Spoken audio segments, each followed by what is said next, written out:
اعوذ باللہ من الشیطان الرجیم بسم اللہ الرحمن الرحیم یسألونک عن الأہلہ قل ہی مواقیت للناس والحج وليس البر بأن تأتوا البيوت من ظهورها ولكن البر من اتقى وأتوا البيوت من أبوابها واتقوا الله لعلكم تفلحون صدق اللہ العظیم۔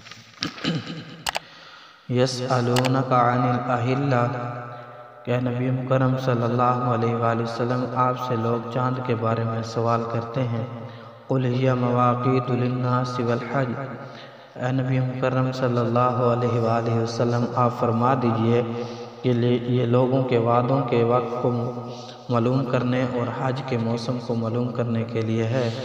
وَلَيْسَ الْبِرُّ بِأَن تَأْتُوا الْبُيُوتَ مِن ظُهُورِهَا وَلَكِنَّ الْبِرَّ مَنِ اتَّقَى، اور یہ نیکی نہیں ہے کہ تم حالت احرام میں گھروں کے پیچھے سے گزر کر آؤ، حالانکہ نیکی یہ ہے کہ تم تقوی اختیار کرو۔ وَأْتُوا الْبُيُوتَ مِنْ أَبْوَابِهَا وَاتَّقُوا اللَّهَ لَعَلَّكُمْ تُفْلِحُونَ، اور تم اپنے گھروں کے دروازوں سے ہی گزر کر آؤ اور اللہ تعالیٰ سے ڈرتے رہو تاکہ تم فلاح پا جاؤ۔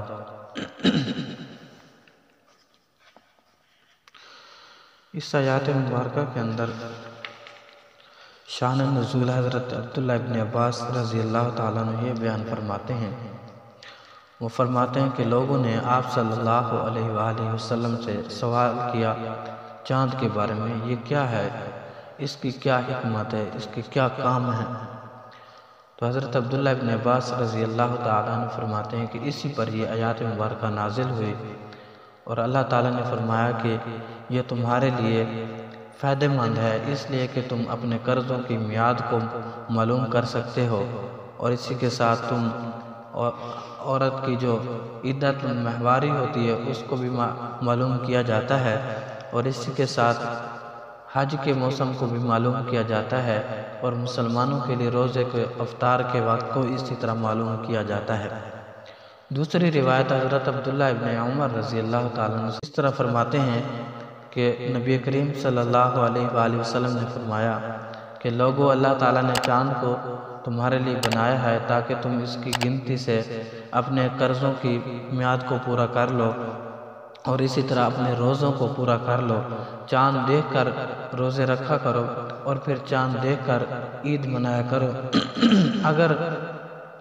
کسی ابر کی وجہ سے یا کسی موسم کی خرابی کی وجہ سے چاند نظر نہ آئے تو تم گنتی کے 30 روزے پورے کر لیا کرو۔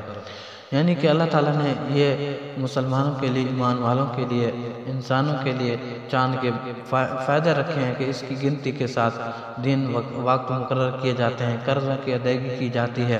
یہ ایسے ہوتا ہے۔ پھر فرمایا کہ تم حالت احرام کے اندر اپنے گھروں کے پیچھے سے گزر کر نہ ہو۔ اس کے بارے میں بخاری شریف کی حدیث ہے، مسلم شریف کی بھی حدیث ہے کہ نبی کریم صلی اللہ علیہ وآلہ وسلم سے یہ روایت ہے، صحابہ اکرام سے یہ روایت نقل کی جاتی ہے کہ زمانے جاہلیت میں یہ قریش لوگ جب احرام کی حالت میں ہوتے تھے تو جب اس دروازے سے گئے گھر کے، تو جب احرام کی حالت سے پھر واپس آئے تو مکانوں کے پیچھے سے گزر کر آتے تھے، یعنی دروازے سے نہیں، پیچھے سے گزر کر آتے تھے۔ تو یہ اپنی طرف سے ان کا رواج تھا، ایک رسم تھی، اللہ تعالیٰ نے اس رسم کو ختم کر دیا۔ ابو داؤد طیالسی وہ روایت نقل کرتے ہیں، وہ کہتے ہیں کہ یہ زمانے جاہلیت میں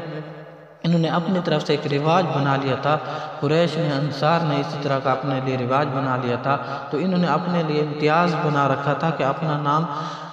حمص رکھا، حمص یا حمص نام رکھا تھا کہ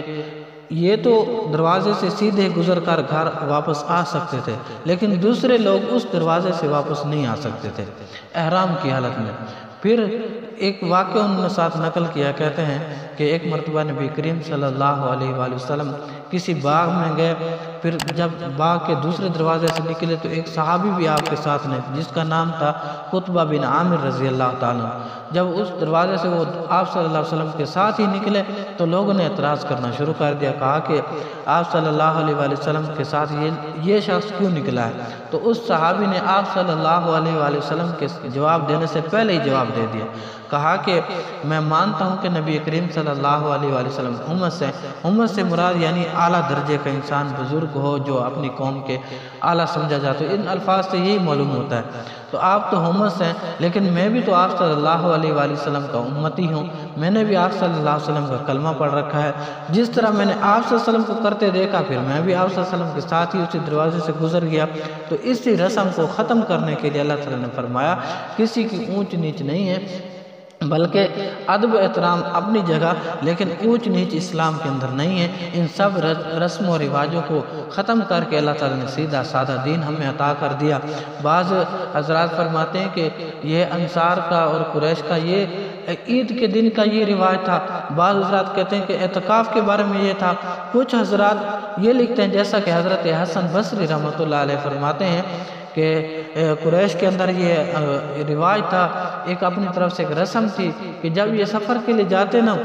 تو کسی وجہ سے اگر سفر ادھورا رہ جاتا، یعنی سفر جس مقصد کے لیے سفر کرتے سفر وہ مقصد پورا نہیں ہوا، سفر سے درمیان سے لوٹ کر آگے، یعنی سفر پورا نہیں ہوا، درمیان میں ادھورا چھوڑ کر جب واپس آتے تو یہ اپنے گھر کے دروازے سے نہیں بلکہ دروازے کی پشت سے ہو کر آتے تھے، بس ایک اپنی طرف سے کھڑا ہوا تھا۔ اللہ تعالیٰ نے فرمایا یہ سب رسم و رواج ہیں، اس کا دین کے ساتھ کوئی تعلق نہیں ہے۔ اس رسم و رواج سے ہمارے دین اسلام نے ہمیں منع فرما دیا، ہمیں اللہ اور اس کے رسول صلی اللہ علیہ وسلم نے منع فرما دیا۔ اللہ تعالیٰ سے دعا ہے اللہ رب العالمین ہمیں قرآن پاک پر سے